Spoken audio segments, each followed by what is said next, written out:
Ja que aquesta estructura, com podeu veure, és molt senzilla, Prou!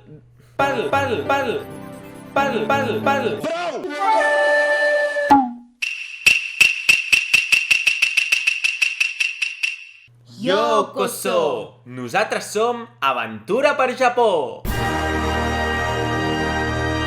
Fa gairebé un any vam aprendre els colors en japonès gràcies a un vídeo que vam fer relacionat amb One Piece. Així que hem pensat que seria una bona idea fer el mateix amb els números. Però en aquest cas ens ajudarà la mítica sèrie de Naruto. Així doncs, avui aprendrem a comptar de l'1 al 10 en japonès d'una manera que esperem que sigui amena i divertida. El procediment serà molt senzill. A Naruto hi ha unes bèsties anomenades Biju que es compten per quantes cues tenen. És a dir, hi ha el d'una cua, el de dues, el de tres, així i fins al final. Llavors, el que farem serà ajudar-nos d'aquestes bèsties per dir cada número i la seva pronunciació en japonès. La primera bèstia de la que parlarem s'anomena Shukaku. És una bèstia que porta en Gaara, un personatge de Naruto. Aquesta bèstia té una cua. Per tant, el seu nom de comptador de cues s'anomena Ichibi. Ichi és 1, Bi, cua. Seguint amb aquesta estructura, tenim el número 2, que és Ni. Per tant, la bèstia de dues cues s'anomena Nibi. El nom propi d'aquesta bèstia és Matatabi, però això ja no té res a veure. Simplement us ho diem perquè conegueu tant el número com la bèstia. Una vegada més, el número 2 en japonès és Ni. I seguim amb la següent bèstia que s'anomena Isobu. Aquesta bèstia té 3 cues. Per tant, el seu nom en comptador de cues seria San-Bi. San, 3, Bi, cua. Ja que aquesta estructura, com podeu veure, és molt senzilla, per la bèstia de 4 cues us explicarem també una curiositat. I és que sabeu com es diu? Es diu Son Goku. NANI?! I sí, fa referència tant a la llegenda del rei Mono, que com podeu veure és un mono aquesta bèstia, com al mític Son Goku. Llavors, a part del nom, com es diu, com és el seu comptador de cues? Doncs Yonbi. Per tant, com ja haureu pogut esbrinar, el número 4 en japonès és Yon. No obstant, potser algú de vosaltres també sabrà que el número 4 té 2 lectures. Es pot dir Yon o també Shi. Què passa amb la lectura Shi? La lectura Shi és la mateixa que tenen per llegir la paraula mort. お前はもう死んでいる。 I per tant, ells prefereixen evitar-la. Arribem a la meitat del vídeo, és a dir, el número 5. I el 5 en japonès és Go. Go com gota, Go com gominola. Llavors, la bèstia de les 5 cues s'anomenarà Gobi. No confonguem amb en Kobi, ja que aquesta bèstia, el seu nom propi és Kokuo.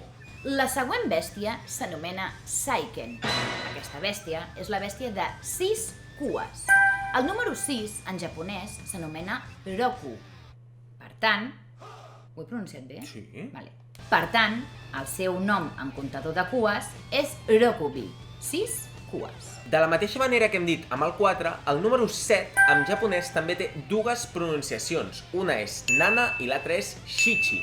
En aquest cas, la bèstia de les 7 cues es diu Nanabi. Com a curiositat, i ja que ho hem fet amb totes les altres, el seu nom propi és Chome. Entrem a la recta final. I la següent bèstia que ens trobem és la bèstia de 8 cues.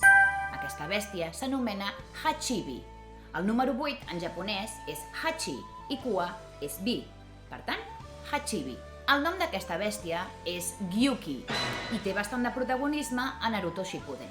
I arribem a la bèstia que tothom coneix. Si heu vist Naruto, si heu sentit a parlar, si heu vist algunes imatges, segur que en algun moment us ha sortit, que és el Kyuubi, o la guineu de les 9 cues. I és la que el nostre protagonista té a l'interior. Això no es pot considerar spoiler perquè fa molts anys que existeix Naruto, em sap greu, si no havies vist Naruto, tampoc t'he destripat res, ho diuen al principi, o sigui que no pateixis. Llavors, com ja hem dit, el Kyuubi són 9 cues. Q, 9, B, cua. A més, aquesta criatura es diu Kurama i la podeu trobar també a altres animes, a altres sèries, com per exemple Pokémon amb en Ninetales o a Yu Yu Hakusho, que també es diu Kurama i té el poder d'aquesta guineu de les 9 cues. En japonès, la paraula guineu s'anomena kitsune.